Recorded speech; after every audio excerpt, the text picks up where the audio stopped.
আল্লাহ বলেন আমাদেরকে কুনতুম খায়রা উম্মাতি উখরিজাত লিন-নাস। আল্লাহ পাক রব্বুল আলামিন মানব সৃষ্টি করেছেন, মানবদের মাঝে আল্লাহর কুদরতি হাতে হাজার হাজার মানুষ থেকে নির্বাচন করেছেন আমাদের উম্মতে মুহাম্মদকে। সুবহানাল্লাহ। এখানে আমরা যারা বসে আছি, আমার বাবার সমতুল্য মুরব্বীরা, নওজোয়ান ভাইরা, আমি আপনাদের দৃষ্টি আকর্ষণ করছি, আপনারা আমরা সবাই ভাগ্যবান। আমাদের কপালের মধ্যে কি পরিমাণ আল্লাহর রহমত, আল্লাহর নিয়ামত আমরা পেয়েছি।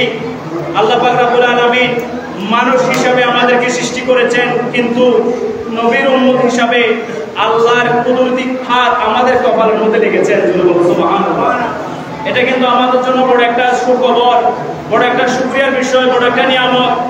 আবার উম্মতে মুহাম্মাদের মধ্যে আল্লাহ পাক রব্বুল আলামিন আর কিছু স্পেশাল বান্দাকে সৃষ্টি করেছেন, যাদের ব্যাপারে আল্লাহ পাক রব্বুল আলামিন ইরশাদ করেছেন, আলা ইন্না আউলিয়াল্লাহি লা খাউফুন আলাইহিম ওয়া লা হুম ইয়াহজানুন। আল্লাহ বলেন, আমি তো মানব সৃষ্টি করেছি, মানুষের মধ্যে তোমাদেরকে নির্বাচিত করেছি শ্রেষ্ঠ জাতি হিসাবে, এবং তোমরা যখন শ্রেষ্ঠ, তোমাদের মধ্যে আমি আর কিছু মানুষকে আরো শ্রেষ্ঠত্ব দিয়েছি। তারা হচ্ছেন আমার ওয়ালিরা, তাদের দুনিয়ার মধ্যে কোনো ভয় নাই, পরকালে কোনো পেরেশানি নাই।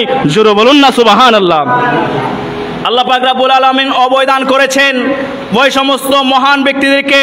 সেজন্য আমার আলা হযরত আহমদ রেজা খাঁ ফাজলি রেবি রহমতুল্লাহ আলাইহি বলেন, আল্লাহ পাক রব্বুল আলামিন মানুষের মধ্যে শ্রেষ্ঠত্ব দিয়েছেন আল্লাহর ওলিদেরকে, আর ওলিদের চেয়ে শ্রেষ্ঠ বানিয়েছেন আল্লাহর রাসূলদেরকে, আর রাসূলদের মধ্যে যাকে শ্রেষ্ঠত্ব, যাকে সেরা বানিয়েছেন তিনি হচ্ছেন আমাদের রাসূল মুহাম্মদ রাসূলুল্লাহ সাল্লাল্লাহু আলাইহি ওয়াসাল্লামকে। জোরে বলুন সুবহানাল্লাহ।